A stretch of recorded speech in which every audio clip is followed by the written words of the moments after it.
Hi everyone, Richelle here. Today we'll be interviewing the curators and artists of Dinner with the Diaspora, a digital exhibition online at DesignTO.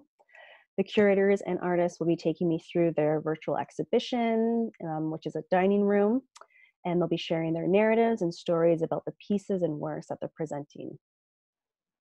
Hello. Hey, how are you? I am good. Nice to meet you. Nice to meet you. Thanks for doing this. No problem. Thanks for reaching out. It's pretty awesome. Excited.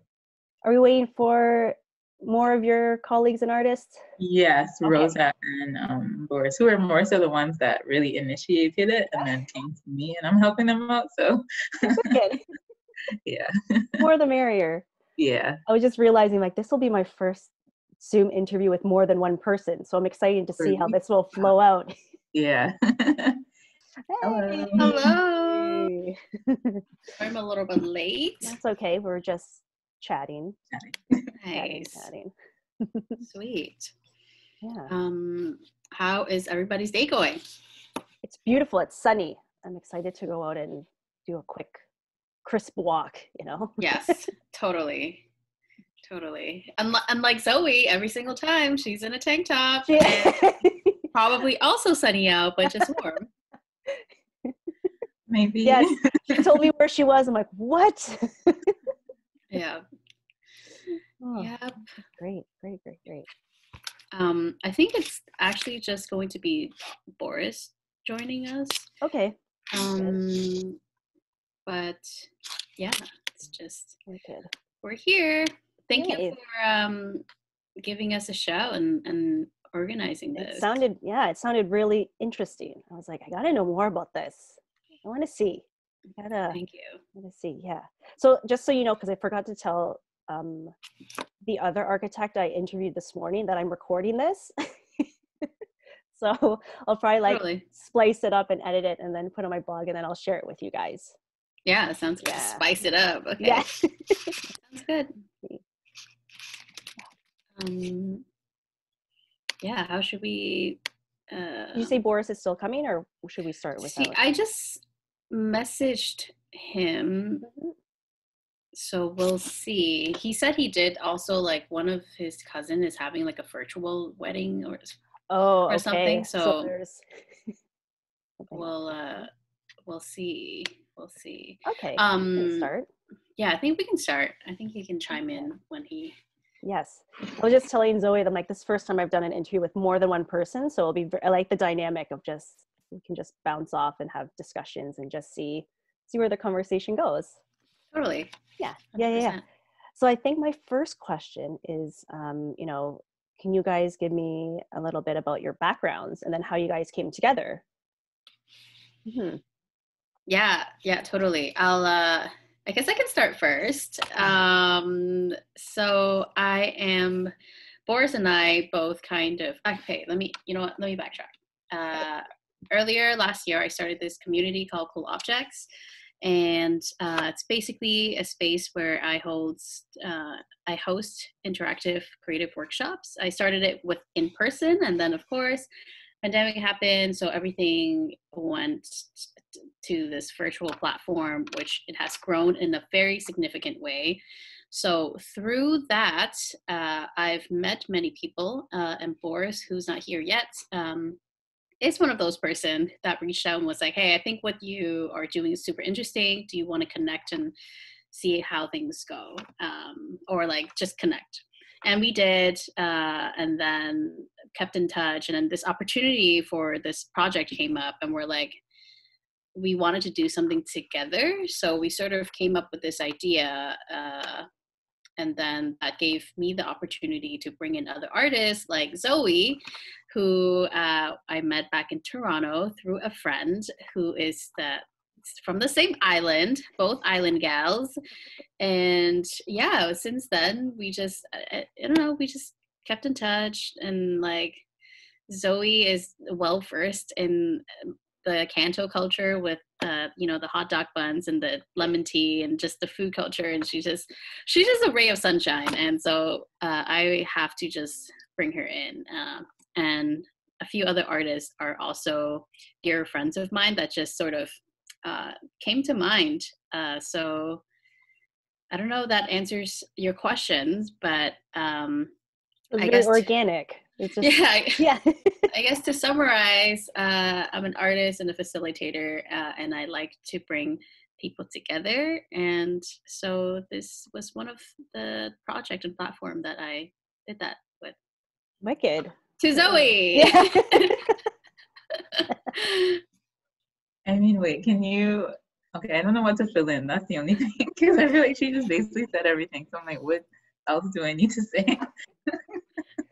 Maybe you can talk more about your background, and then that might be able to fit in the narrative of how it all came together. Okay. Right. So as Rosie mentioned, we were introduced to a mutual friend from Barbados. And right, so I'm from Barbados. I came to Toronto to study interior design, as we were just talking about. And I guess like being in Toronto, I started to find myself being really homesick. That whether that be like missing family and also just missing like the culture as a whole. And that's kind of what pushed me to starting Mahogany Culture, which is supposed to be a place to feel like home in metropolitan cities. So the idea is to have events or kind of, I don't know, exhibitions or anything that kind of is surrounded around the idea of what does home feel like, but also anything that kind of connects you to the Caribbean or anything that you're interested or that you've learned about the Caribbean is relevant, and to kind of explore that. So therefore, when Rosa was kind of talking to me, or when I saw that she had the cool objects, first I was like, this seems really awesome, and I was interested. But then as we started talking and she had approached me to kind of host of cool objects with her, and then when she would have talked about this project with me, I kind of felt like it was perfect to kind of further that conversation, and also then join it with like another culture as well, or different cultures, and everybody coming from a different space, because I think that's the whole thing, is that we all have our different experiences, and there's always something from a memory that's a little bit different in a modern context, and it's interesting to see how we all navigate that and express that as well. Wow, very, very cool. So then what came first, the idea, or was it DesignTO's call that made you want to do this exhibition? Is that referring to me or to Zoe? Whoever. Whoever.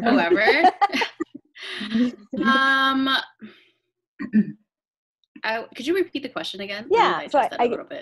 So I think I'm curious about like how did like the concept for Dinner with the Diaspora came together? No? Yeah, totally.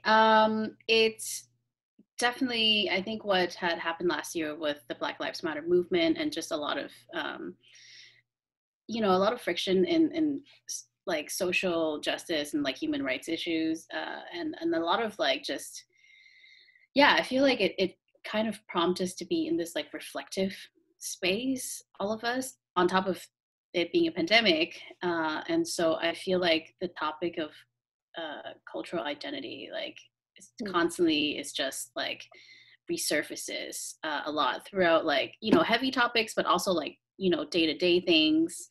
And so with what I do with Cool Objects, I try to, just to give you a rundown. So Cool Objects, it usually, right now it's virtual. It's usually about like 2 hours. And I work a lot with still life. So sometimes I'll have like a still life built, and then we kind of draw together. We show each other our still life, or sometimes I ask people to bring in an object and we interact that way. And so with that too, I've brought in like musicians or like, other community leaders or people like Zoe to be in the conversation. And so I feel like I value individual creatives or individual people a lot. And I think that's where my starting point always is. Like, it doesn't matter how big the event is or what this project is. Like, I want to start off from building like individual connections with people. And so I think that's where this idea sort of started off, where I'm like, okay, like we can, sort of, I want to make this elaborate kind of conversation when, installation. I also have a background of, I do visual merchandising. So doing window installation is a jam, I like it. And so yeah, Boris and I are talking, and we're like, okay, how can we sort of use this opportunity and then maybe also help spotlight, other creative individuals, like, and people who we identify with. And so I think that's sort of how it grew, I would say. Okay. Yeah. So Boris just entered my waiting room, so we'll bring Great. Perfect timing. bring him in, put him on the spot. Yeah.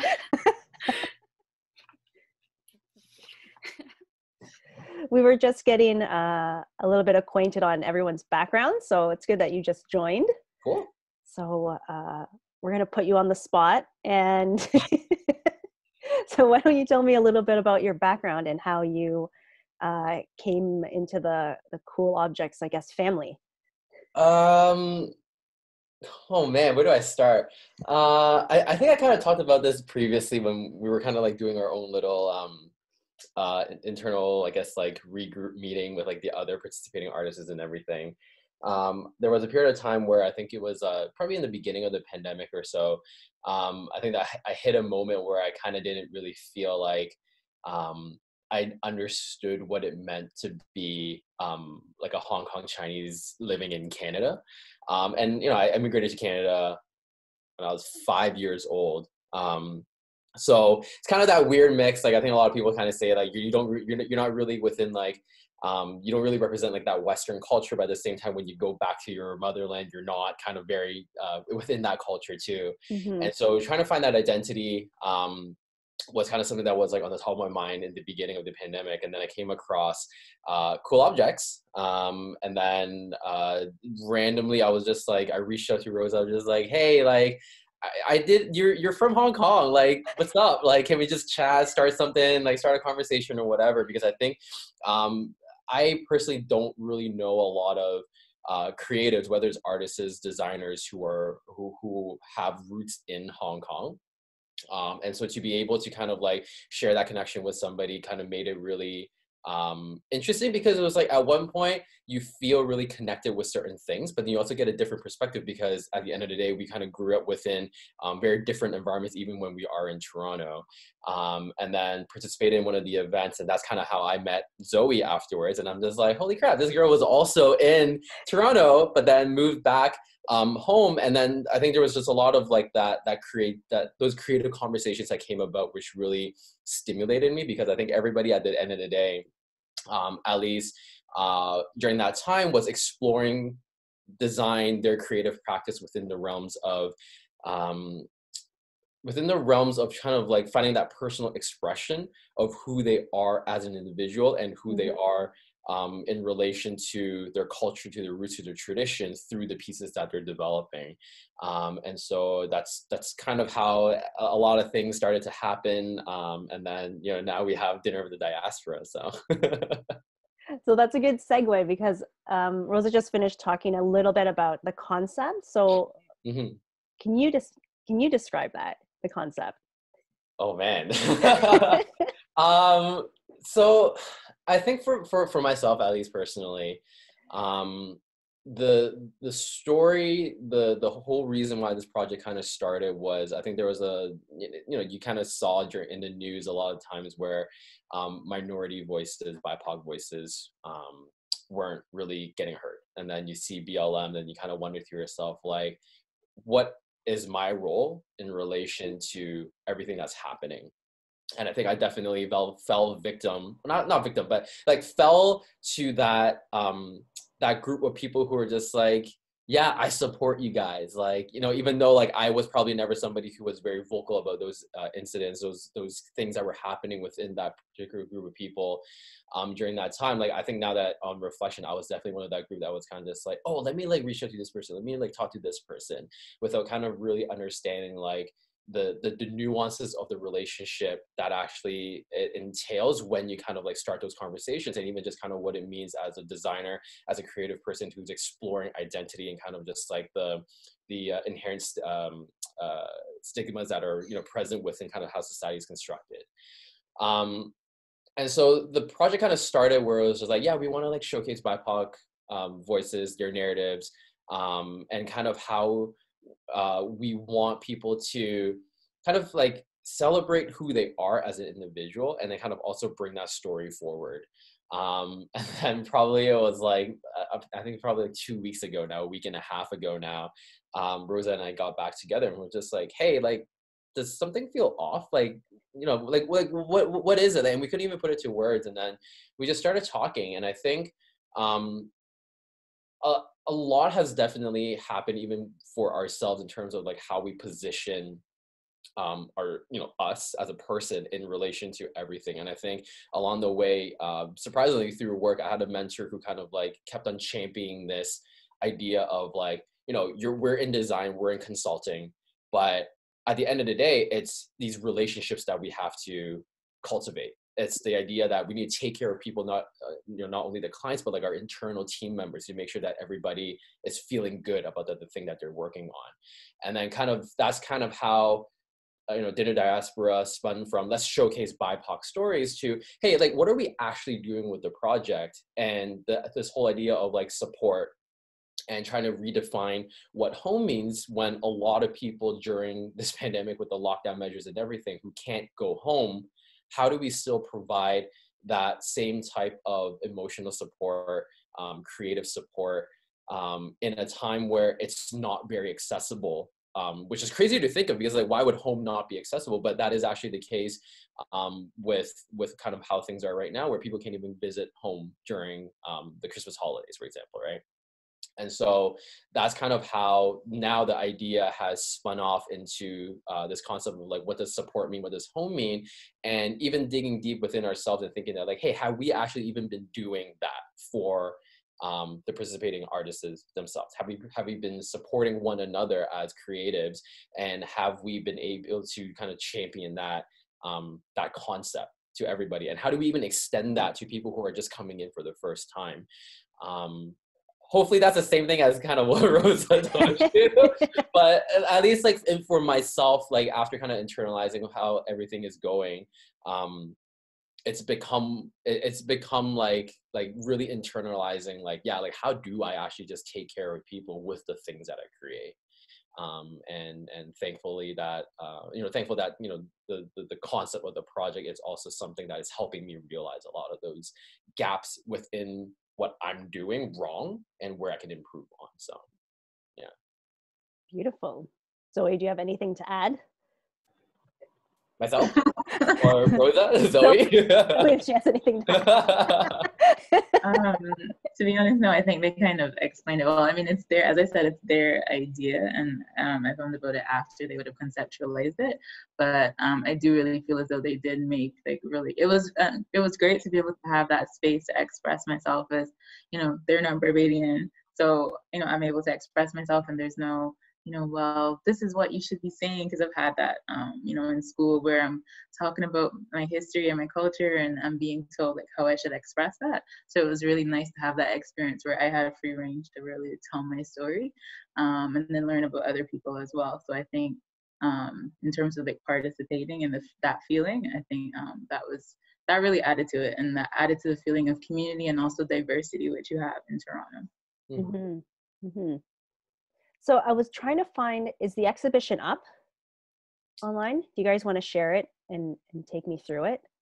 Yeah. Rosa, did you want to bring Richelle through that, or? Yeah. Let's see. She did mention that in our email thread, and I would love to take her through it. So let me see.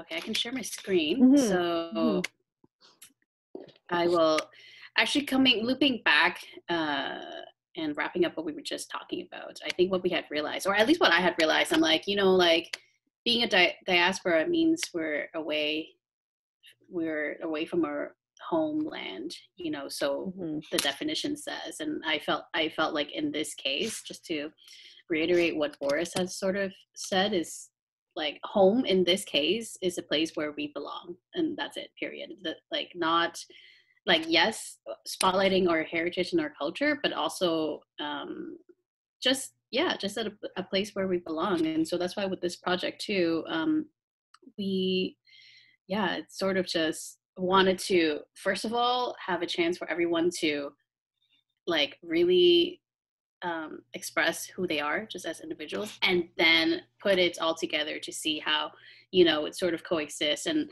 I think a thing that we didn't talk about yet is throughout, we've hosted one now, but we had like a virtual gathering where everyone came together and met for the first time, and I did the drawing prompts and exercises, and it's, I feel like it wouldn't have existed also if it wasn't because of the pandemic.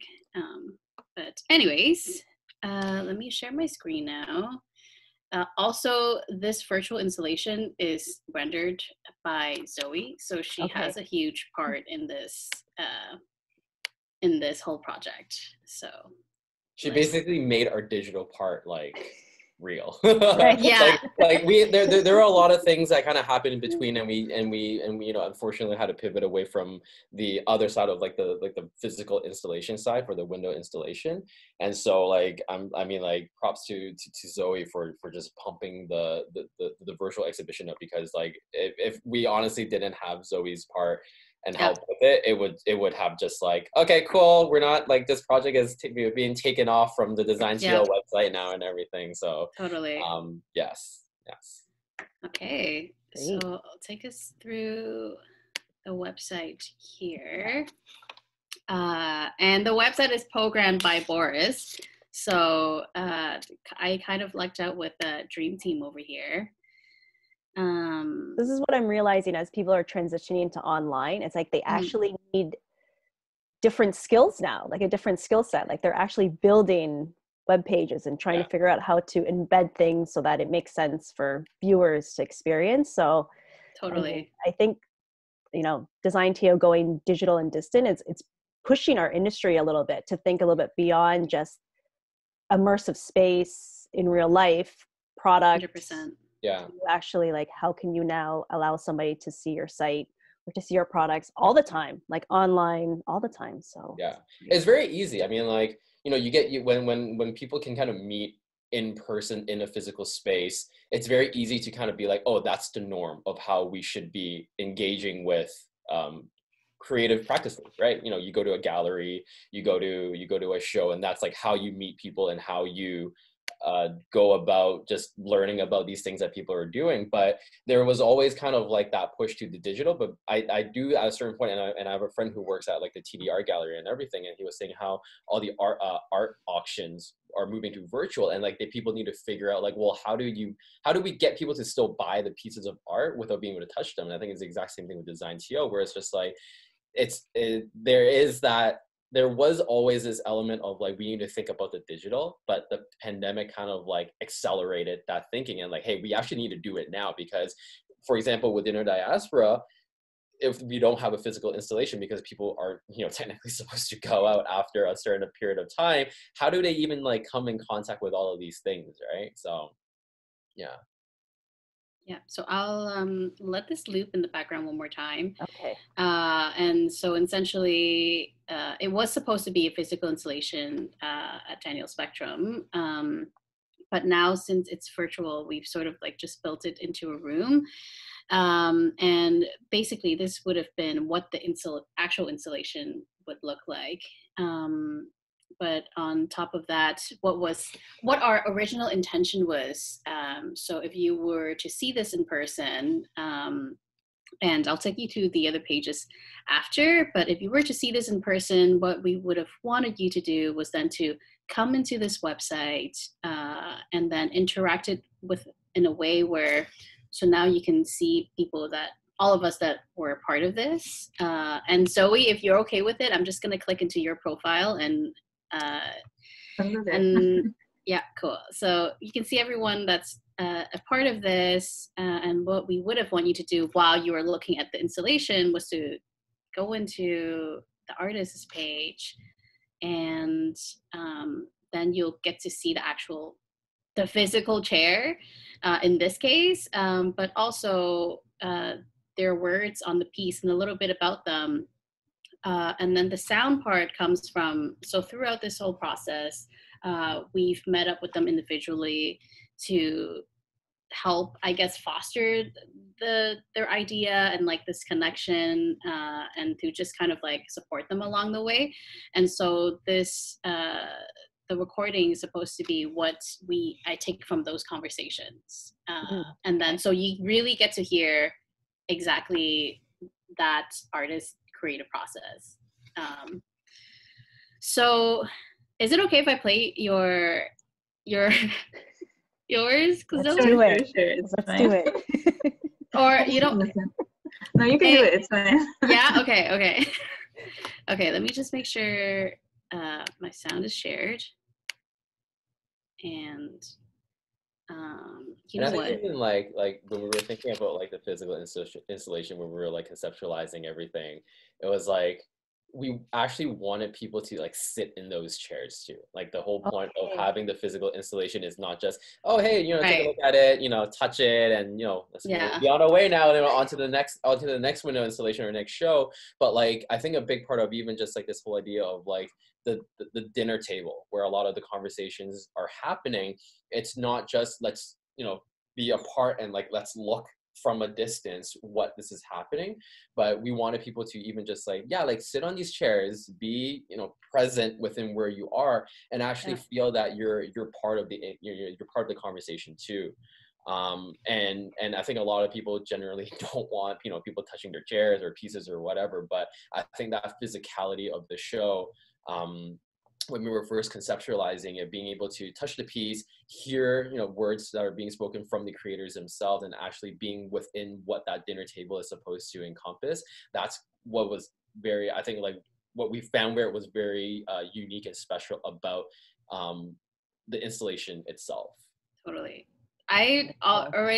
We've like had to pivot so many times because of COVID. I already forgot about that. That was the original idea.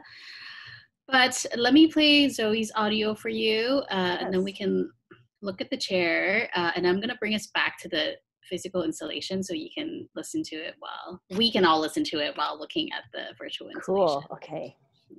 So everything that I do, I'm trying to remove the... Can you hear it, first of all?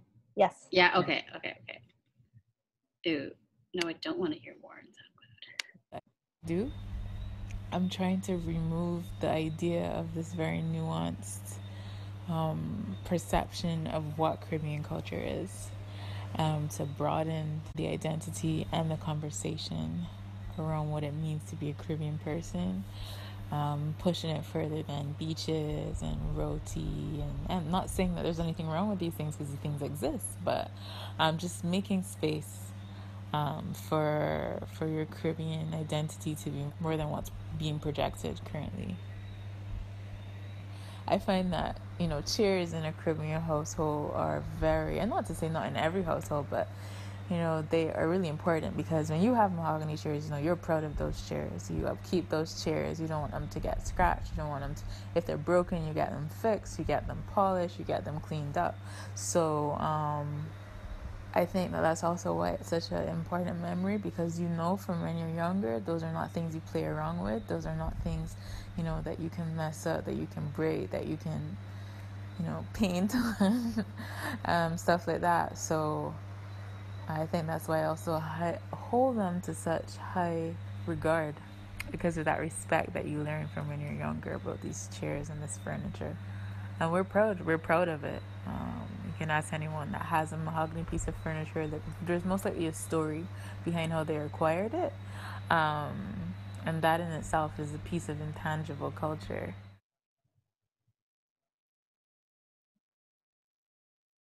Yeah, so I guess I'll bring us back. And so if you were in person, and I guess this audio piece sort of acts as, you know, like an audio guide you would get when you're, you know, at an art gallery. And so you can like really be immersed in this artist's piece while you're looking at it. And then there is more sort of describing the physicality and also the conceptual part of the piece also on everyone's page. Actually, if you go to Nanako's page too, I think what would be interesting is even like going back to what you were talking about, Richelle, like how you go, you know, how do you transition and like present pieces that are supposed to be in a physical space to a digital space? I think Nanako's is a really good example of like things that are just very difficult to translate, because he spent, I don't even know how many hours weaving a tapestry from fabric that she's collected from friends in order to kind of weave this piece that you're looking at right now. Yeah. And having it in a digital space just doesn't do it justice, because her intention was for people to touch it, to kind of see how the gradient changed from the black to the color. She wants that visceral feeling when people actually look at her piece, to kind of be like, oh, like something feels very heavy with it. Something feels kind of just like, I don't know why it's weighing on my shoulder, but like something is, I'm resonating with this piece for some reason. But that impact somehow, it's lost in translation, because in a digital space, you don't get that, right? You can take pictures and you can, do whatever, but there's still a certain element of like the physicality, I think, with a lot of exhibitions that are transferring over to a digital space, that is still very difficult to recreate in terms of like that tactility of the things that we're creating. Yeah, totally. And I think maybe what I'll do is I'll show Nanako's, and then after I'll give the mic back to you, Richelle, and then you can also just take this link and then explore, this installation yourself too. Yeah. But if you guys wouldn't mind, let's look at Nanako's together. Okay. The dinner table is to represent yourself, kind of like best version of yourself, and over meal or over alcohol or over tea, we can be more open to each other. I feel like a lot of people probably feel the same, that over meal, I think our focus is more towards like understanding each other mutually. So the more I thought about it, the more I think that textile represents the best for this idea, because like woven tapestry is literally, you weave different elements, and I just feel like I'm a collage or compilation of different ideas that I got from different people, different places, different times, different places. So I want to make a tapestry that up here around the back, where other people can see, that's like one pattern or one color, but actually when it goes down, it has like other colors and it goes into different direction, because you're representing yourself and people can see you as like one person, but one person contains so many different contexts and so many different connections with people, political thinking, ideas, and then it goes around. So I want to express the complexity of one person by using textile, and then like a different direction and different colors, different texture beneath the table. It's like a podium to represent yourself. It gives you like a frame of yourself, and then you represent yourself to dinner table in this circle of conversation, but like each person has other things that's going on, and I just want not to forget about the fact, and I just want to pay respect to complexity of like human nature. And sorry. Actually, I even have a question for Richelle. Like, is there anything in particular that you even like want us to explain a little bit more on? Just so I feel that like we can show you all of the other artists that are like that are participating in the show.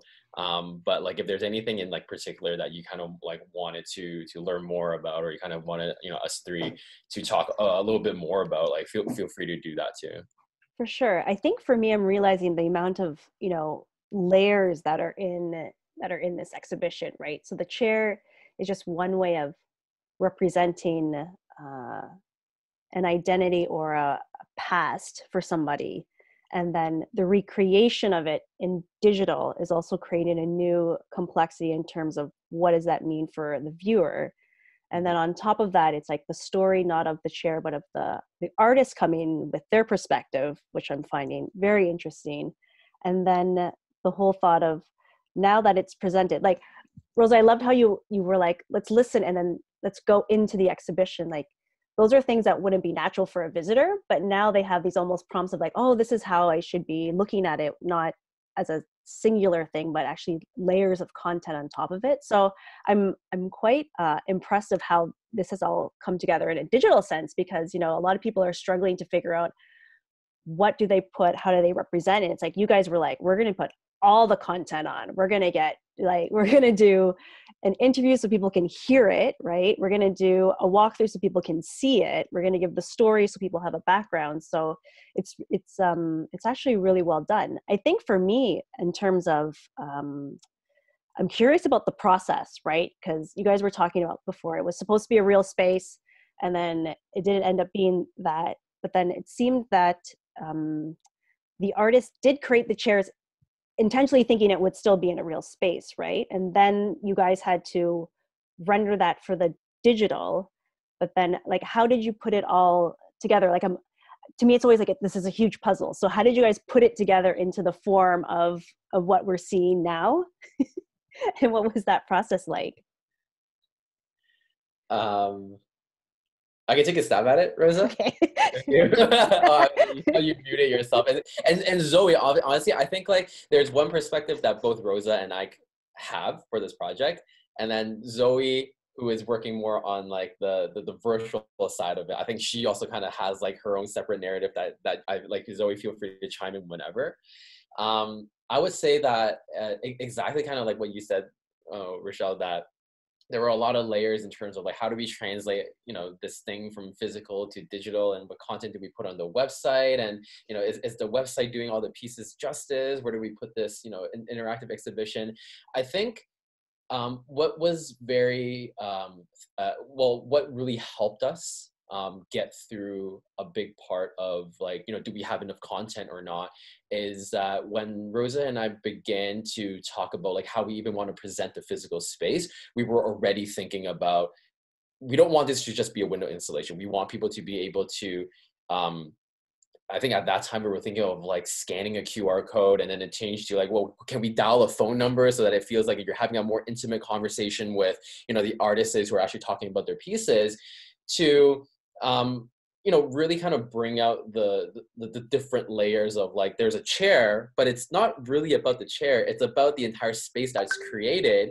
But then even with the spaces that's created, like, how do we get people to understand it? So having that, I don't know if I want to call it foresight, but just having that desire right in the beginning to want to share as much content and like hit the different senses of people in different ways. That was kind of something that allowed us to, when we started pivoting from the physical to the digital, we were like, oh, we were already going to record conversations. So we have that part. We knew that we wanted to do a virtual installation because you know, there was something that was very unique about like having everything on a website, and like just taking into consideration that during COVID, not a lot of people will be able to visit the space. Mm-hmm. And so maybe we should just create a website, have a virtual exhibition so that people can kind of like have that.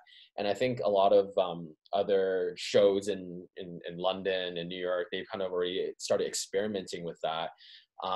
And so for us to kind of then just take all of that stuff, I think it wasn't so much, let's get like what pieces we need. I think the biggest part where I think Rosa and I had a lot of like moments where we were butting heads, but it was just like how do we even present all of these things that we have? Because we almost have too much at one point, right? Mm-hmm. We needed to cut down the recordings to a certain amount of length, but then, you know, Rosa spent a lot of time doing these interviews, that it wasn't just that those clips that you're hearing weren't just kind of just like this 1 10-minute session that we did. It was, I don't even know how many sessions Rosa did, honestly, but it was through those countless conversations and that that support and that checkup that we were kind of trying to provide with the artists, to really cultivate those parts. And so it was just kind of like, honestly, I don't even know how we got to the finish line. I'm just really happy that we did, but it was a lot of just as cliche as it was just figuring things out and adapting as we were kind of presented with the circumstances of how quickly everything was changing. Because I think you can have a plan to have a physical installation and a digital installation, and then a month later we're just like, oh crap, we can't do the physical installation anymore because it's just not safe to go to a space and like set up and just, you know, go through all that struggle, only to know that like in the end nobody is really gonna be able to, nobody will be allowed to even go to this space, Right. So I think that's my take on it. Rosa, Zoe, go ahead, fill in any gaps you see.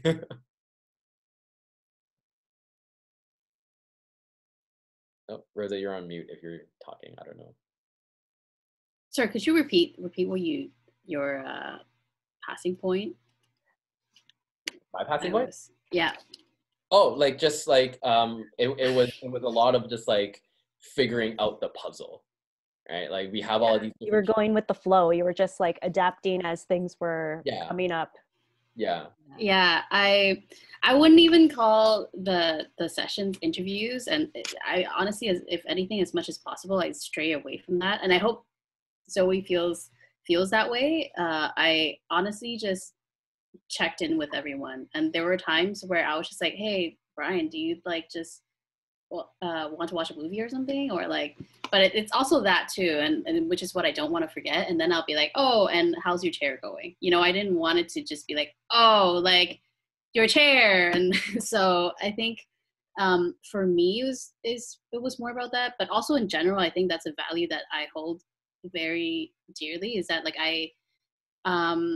my biggest pleasure is connecting people with people, and that's because I believe that they, like, when you connect the right people with the right things, or just within yourself, the rest will follow, which is why I let things go with the flow. Not to say that I'm not organized or planned. Like, I do that, so I have a goal in mind, or I have intentions in mind, but I let things go having that in mind. You know, I don't want to like control like anyone's creative process. Like, I feel like that's like, you know, each to its own.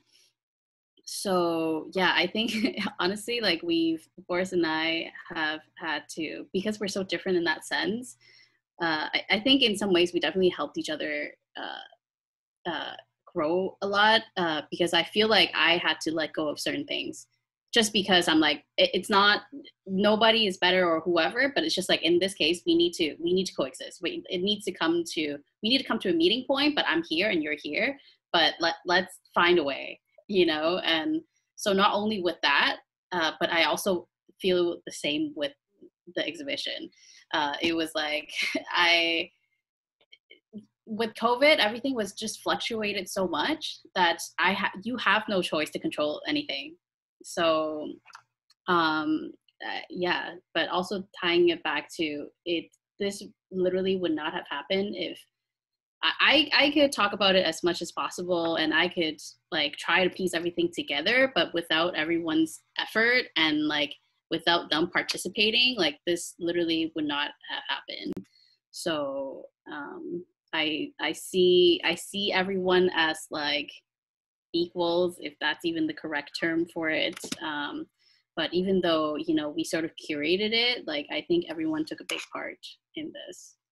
I don't know if Zoe has anything to add. So we would love to know your process as from the artist side of it. Like, you're the one who's creating the content for the exhibition. Yeah. Oh, your mic is actually, sorry, I just want to add one more thing.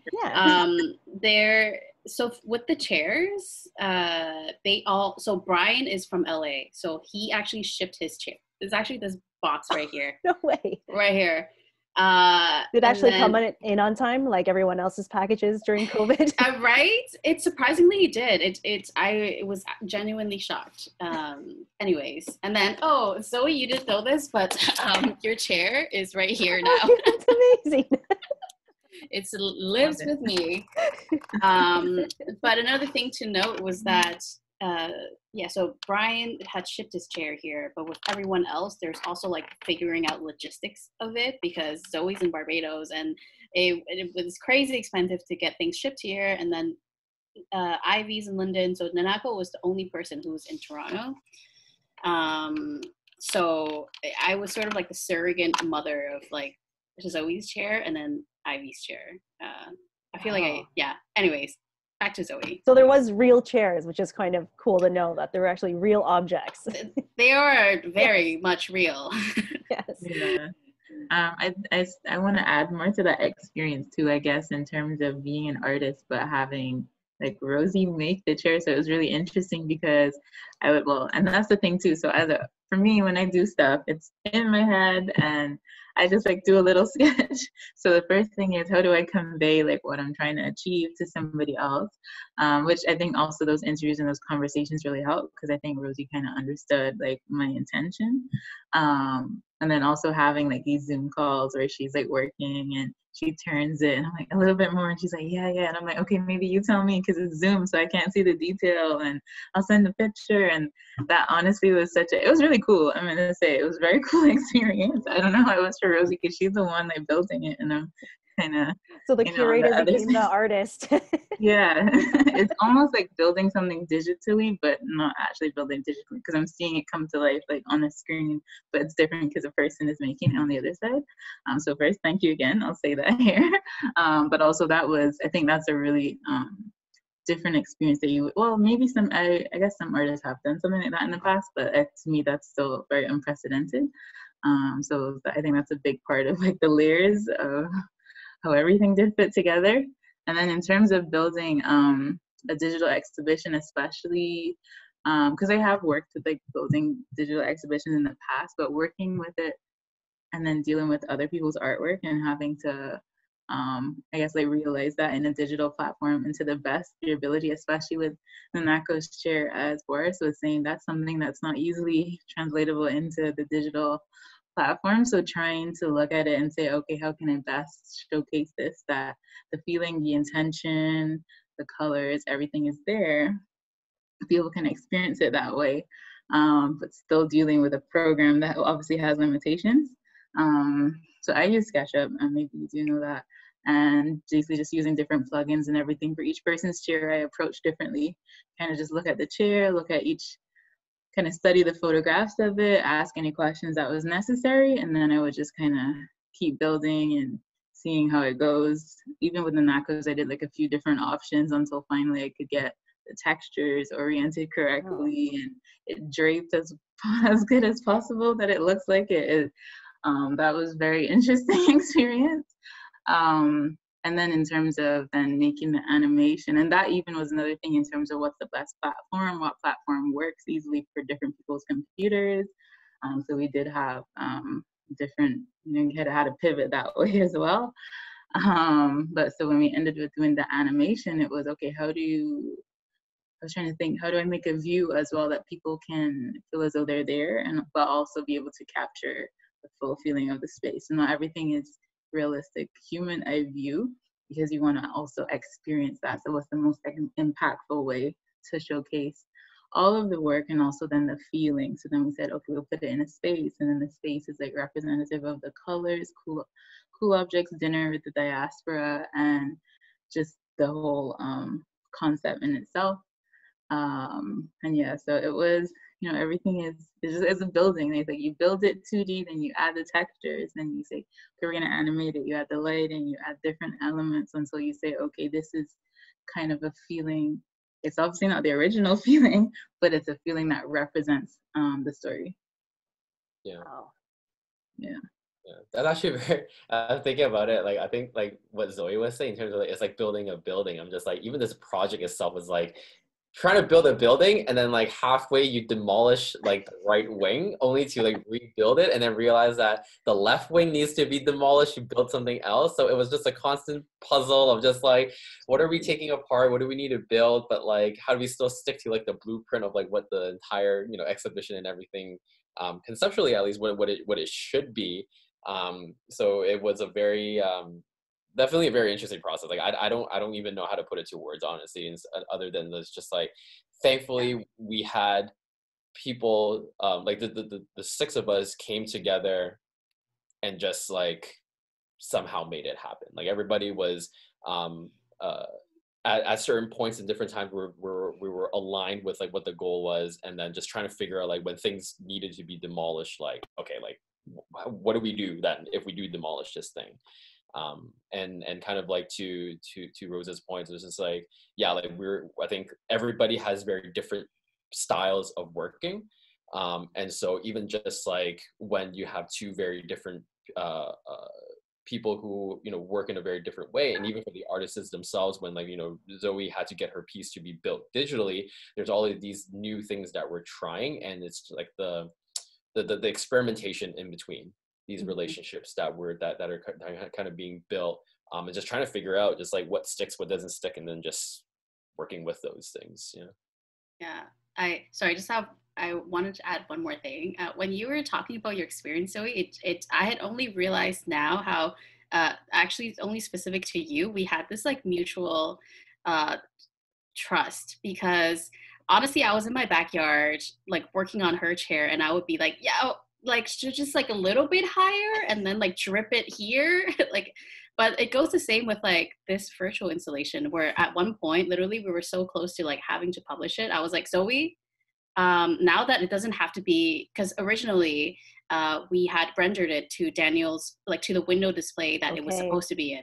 So that's how it was originally. And then we were like, oh wait, but like it's not even there anymore. So like, should we just like, and then it was in an open space, but I was like, oh no, it needs to be contained. And I'm like, you know what, Zoe, all this back and forth is like not sufficient. And honestly, at this point, like your knowledge to what you're doing is way past what we know. So I just go ahead, and I trust your creative judgment. Like I trust your creative instincts. That's what we told her. And we're just like, girl, just take the wheel and go with it. And yeah. And then also going back to how you were saying with each artist or with each chair, you had to kind of proceed differently. And I feel the complete same with actual interacting with you guys, because some people, you know, they don't need as much guidance, and like, but you would know that next time you just trust that, okay, I know next time you're going to deliver, even though we don't talk about it that much. And then with some others, I had to be like, oh, like, what about this? And then let me show you some more ideas. You know, so I feel like navigating that organically, again, it just like builds a lot on trust and like support, going back to like that sort of like second pivot that we went to. But anyways, that's what I wanted to add. So what was the actual timeline? So from start to window installation, then pivot to virtual installation, to pivot to like I'll take a quick stab at it if you're okay with it, Boris. I think I remember our first I think the DesignTO application was due mid-September.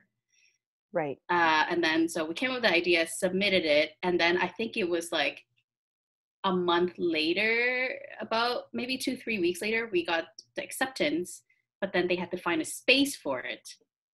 And so we got Artscape Weston won our first place. And then like 2 weeks later, they're like, oh, like because it's in January, and they think, little did they know, they think that it might be up and running again. So they don't want to rent out that space. So here's this other place, you know, but wait, we have to confirm. And I'm like, okay. So it like that in itself already took a long time. I think that's why we have so much anxiety, because I feel like we had a lot later start than other people. And then like we also slowly realized, I'm like, oh, maybe this is kind of ambitious, but it's okay, let's do it anyways. So and that's why also from the beginning we've had desires, we've had plans to do the virtual as well as the physical, because we don't want it to limit to what you just see in person. Like I want everyone to be able to interact with it. And then also like, this is not even a plan B anymore. We're like, what if this doesn't happen? Like we need to have like you know. So anyway, so that plan B became part of plan A because, you know, we might anticipate, you know, this happening, and then this happened. So yeah, I don't know. That's my sort of thought process with it. Everything felt like it felt like we had a lot of time, and then it felt like we had a time crunch, and like with COVID, everything delayed. So like even getting things was like, okay, I can pick it up in 5 days, but then in 2 days they're like, oh, we actually don't have this product, and I'm like, oh my god. Like, so it was a lot of like, yeah, it was a lot of learnings, and just that's why I had to just go with the flow. I'm like, I just have to let go of certain things. Anyways, I don't know what your perspective on it is, Boris, but that is mine. No, I think that's pretty much it. I mean, like, we submitted the application in September, and then it probably honestly wasn't until November that we were like, okay, cool, we got the space. And then even when we were trying to figure out like if we were like what we were going to do in the space, there were just a lot of like personnel changes within Artscape that made, I think, communication very difficult. And so we like the plans that we had to like put up the vinyls, and whether or not we can even put up vinyls, like that conversation alone probably took like 2 weeks because the person that we were in contact with just got, you know, moved to another position. Yep. And then you know, you kind of give yourself, you know, right in the beginning when it's September, and then you think that the exhibition is in January, you think like you give yourself a lot of buffer. And then I think for myself personally, it was just like, oh, I can learn, you know, this specific program to build a website and everything. Like I do it on my, you know, my day job anyway, so it shouldn't be too hard with like designing and everything. But you realize along the way that there's just a lot of paired with COVID, there's a lot of things that no matter how much buffer you give, it's more about like that mentality of like, always underestimate your own abilities and don't like over promise. Because I think a big part of like that timeline from November to January, where, you know, on top of having to deal with what is this exhibition going to look like, you also on top have to deal with artist communications. You also have to deal with like a new software that you're doing, content changes. Do we have the photos to put on the website? And so I don't think honestly like we actually started working and putting everything together until like I would say like maybe like mid-November. And then you have the conception that like, oh, it's Christmas. I have 2 weeks to pump out everything, and then it just doesn't happen. Like to be super truthful and honest, it just like all timelines, just I don't think any of that. You can have a rough idea and like goal, but then things just happen, and you don't hit it. And you know, you're put in a position where it's just like, oh, I was like, yeah, I have enough buffer, and it's just like, oh my god, I'm so angsty, like what's going on, right? So yeah, I mean the timelines were, I mean, basically September to January, but then every single month there was like something different. I was honestly every other week there was something new that we had to deal with. Wow. So That's intense. It was, how many months is that? September, October, November, December, 4 months. So 4 months of just like, yeah, we're good. Are we good? Oh shit, I don't think we're good. And then like, oh no, we got everything out. Okay, that's good. It was kind of like that. That's awesome. So just 2 more questions. So what is next for you guys? What's next? What's coming in the pipeline, you know? What are you thinking?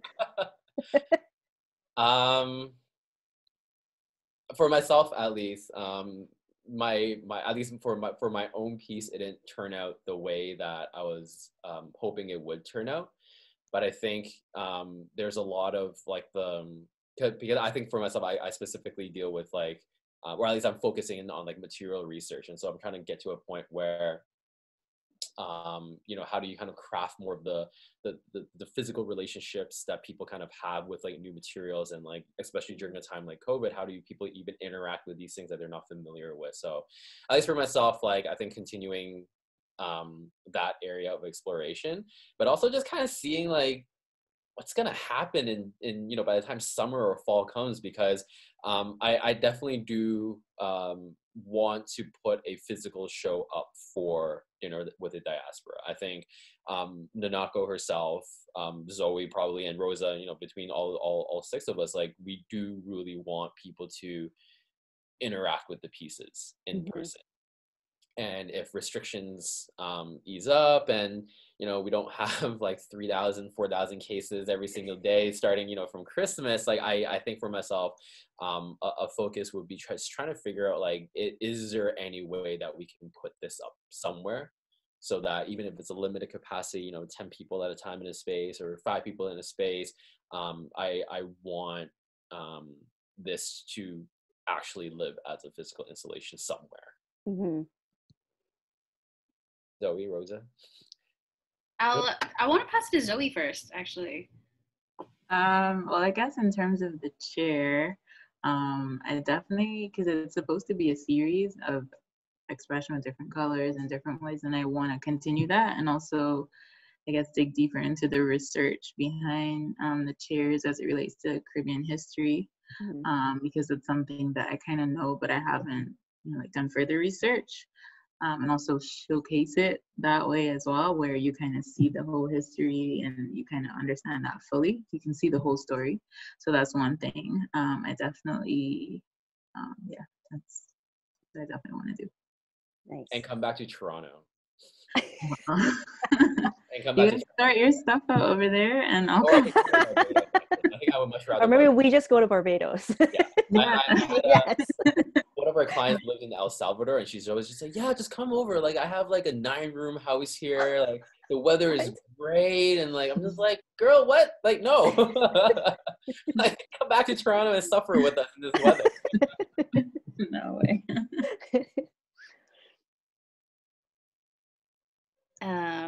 I don't know if you also ask this question in terms of personal endeavor on top of this project, Richelle. But if you, Zoe or Boris, wanted to elaborate on that too, like personal endeavors, and not just like project, you know, we care about. True. Yeah. Yeah, I actually have an exhibition that I'm curating through Mahogany Culture in March. Wicked. And I guess not necessarily further, but similar to the conversation we're having here, the whole idea and what you would have heard in my voiceover is deconstructing that idea of traditional Caribbean culture. So it's called Untraditional, and it's different artists.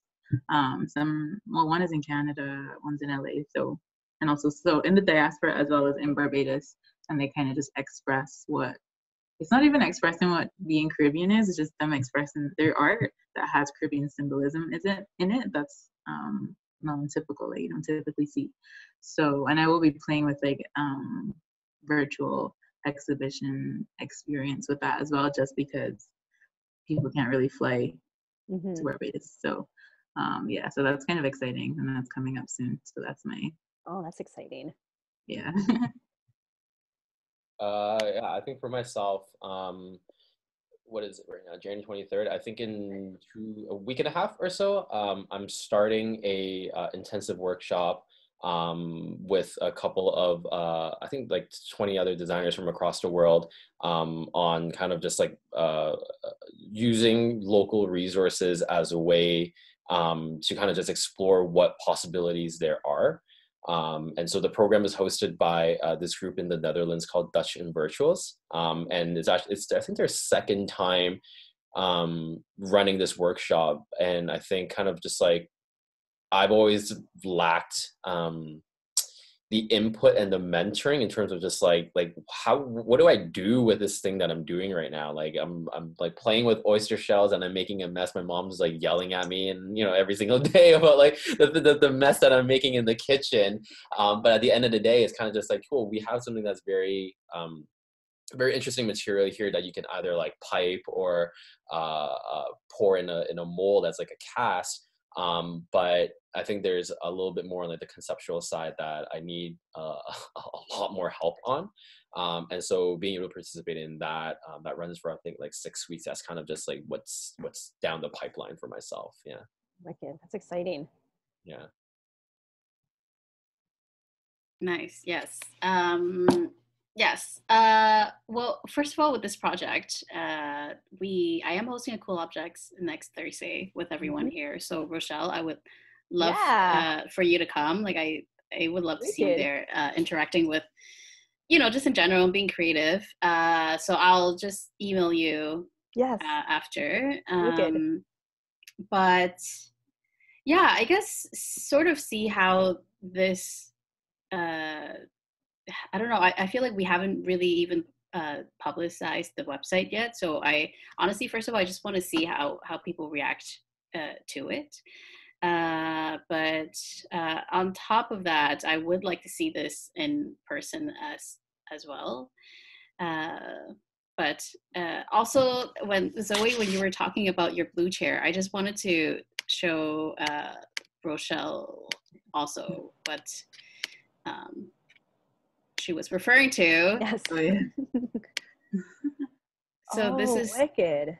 this is how it first started off, and then it reminded me that when I was working on it at one point with her on Zoom, this is me Yeah. working on in the backyard, and then she's like, "Oh, let me just show you the chair," and I'm like, "Oh my god, they look so funny next to each other. They're like friends, but they're just Yeah, chairs. they're like cousins. They're like cousins." And then I also like kind of I take little screenshots here and there. I don't know, Boris, if you ever looked into this folder. But I also want to see how like like I guess on like personal relationships and how that goes, and if that can, because Cool Objects started off, I met Boris, but then Zoe also met Boris because of Cool Objects. So I think like sort of just seeing where like actual Nice. connections go. Anyways, but yes, so that I think that would be the goal for the project, just seeing how it is, or how people are going to engage with it. And then personally with Cool Objects, I just want to continue to develop it. I feel like I started off as sort of like a passion project, and it kind of grew in a way where I didn't expect it to, like in a good way. So now I kind of want to set more intentions for it, and maybe getting some grants so I can continue to support and curate projects like this. Yeah, that's where my headspace is at. Nice. Okay, the last question that I always ask people: what words of wisdom would you give the next generation of designers or curators or artists entering the field? Oh man, wow! Now I feel old, and I'm old talking about this stuff. Zoe, Rosa, I need a couple minutes. No, Rosa, sure. Thank you.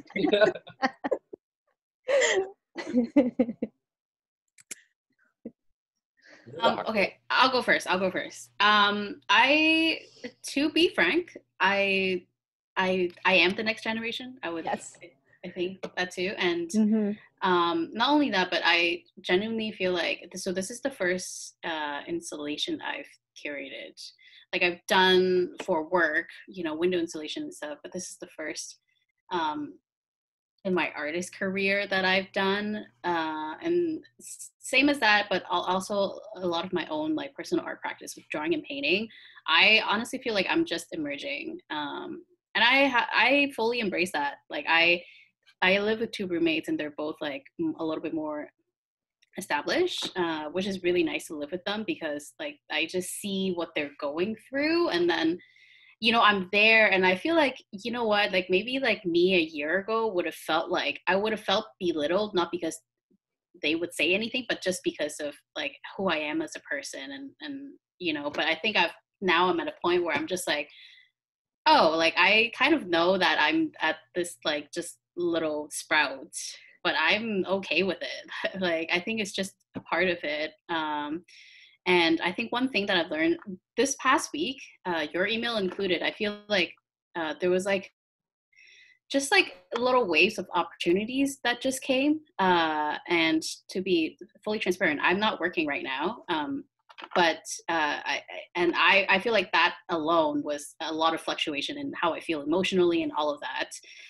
So I just felt like I had to work on myself a lot internally. And I think I've just gotten to a point where I'm just accepted, like I accept where I am exactly.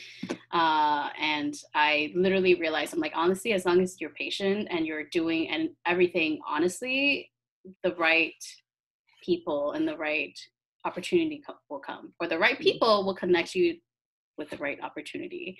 So that's where I'm at right now in my artist career or life in itself. And that's what I would tell others. Yeah. Beautiful. Yeah. Zoe? I can go now. I guess one of the things, well, two things, I guess, is to being humble, as in being humble to programs, being humble to the whole experience, and being able to, I guess, be observant, pay attention. In terms of, like, say you're working with another artist, being able to really listen to everyone's intention instead of just thinking about, you know, this is my way or this is what I want to do. I think that's important, because I think sometimes when you're creative and you have a certain niche, like you try to push that. I think it's, you know, you step back and you see how you can facilitate, especially when collaborating. And then another thing is to be able to pivot, because yeah, I just think that's really important to never be so completely, not necessarily stuck, but, you know, I only use this program or I only do it this way. Always be able to learn and pivot, because you just never know if something's going to crash, and just not let that be the end of the world. Just be like, okay, because that's what I did basically. This didn't work. Okay, next thing. Like, no time to like freak out about it. Just next thing. Nice. I think for myself, what I'm really trying to internalize, and again, this goes back to kind of the conversations that I've had with my mentor a couple of weeks ago. It's really the idea of like, just take care of people, right? At the end of the day, when you genuinely approach others with the intent of just like, hey, like, let me come along the ride of your journey, and let's figure this thing out together. I think that's when you really start developing relationships that will benefit you, both emotionally, the support that you need when, you know, you do run into a problem, and, you know, everything else will kind of follow afterwards, you know. So similar to kind of what Rosa was saying, where like, you know, when you meet the right people, or not even, honestly, I don't even think it's the right people, like you meet people and they somehow connect you to others, right? But I think a lot of the time is that when you're so focused in on yourself and you just kind of want to like, I want to do this, I want to like, you know, chase the next trend, I want to, you know, do whatever and like be the next Instagram famous, you know, designer, artist or whatever.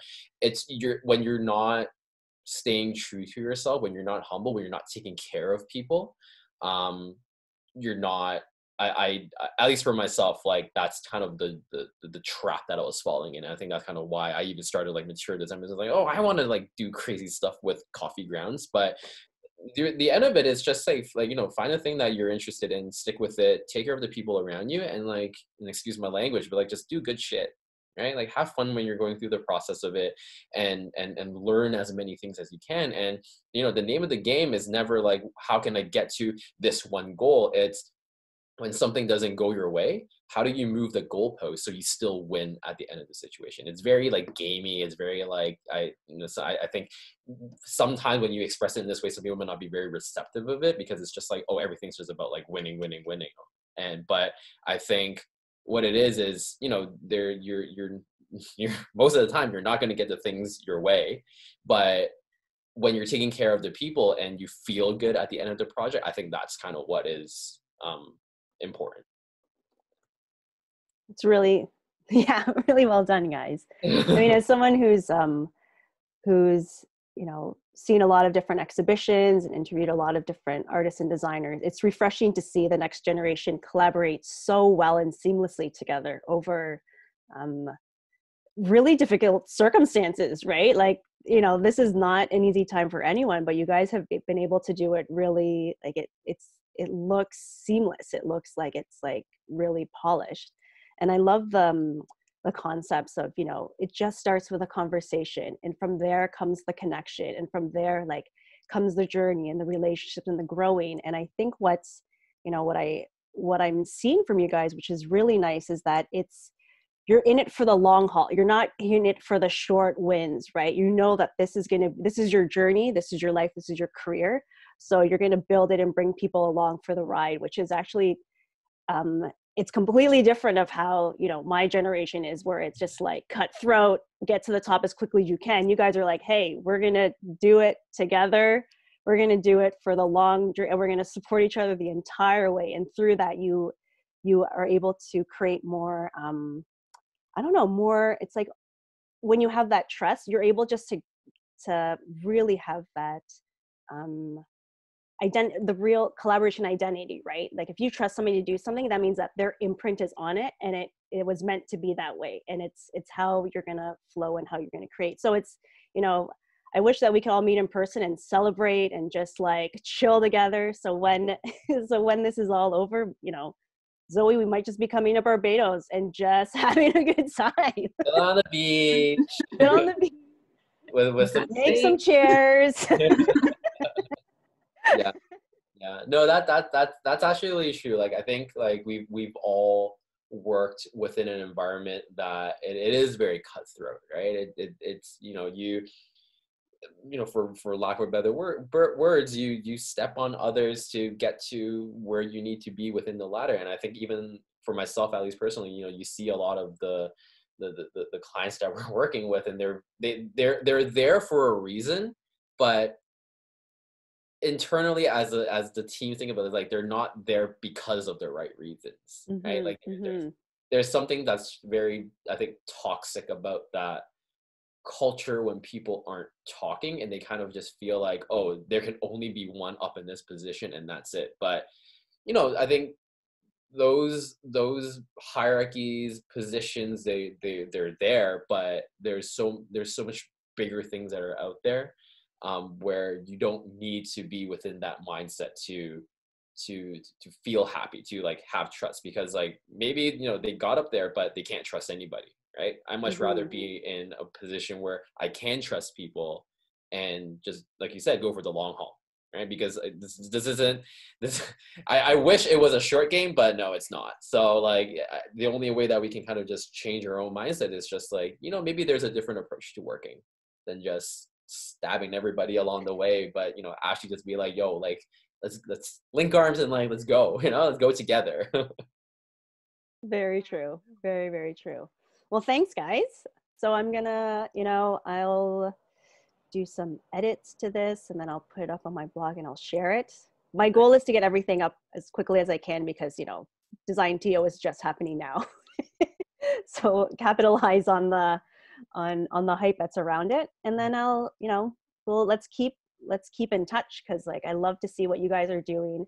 Your narrative and the stories behind identity is very strong.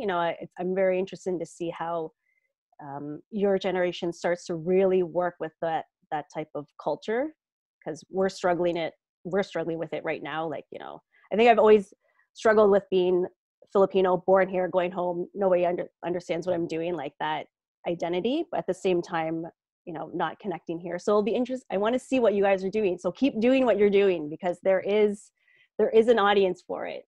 There definitely is.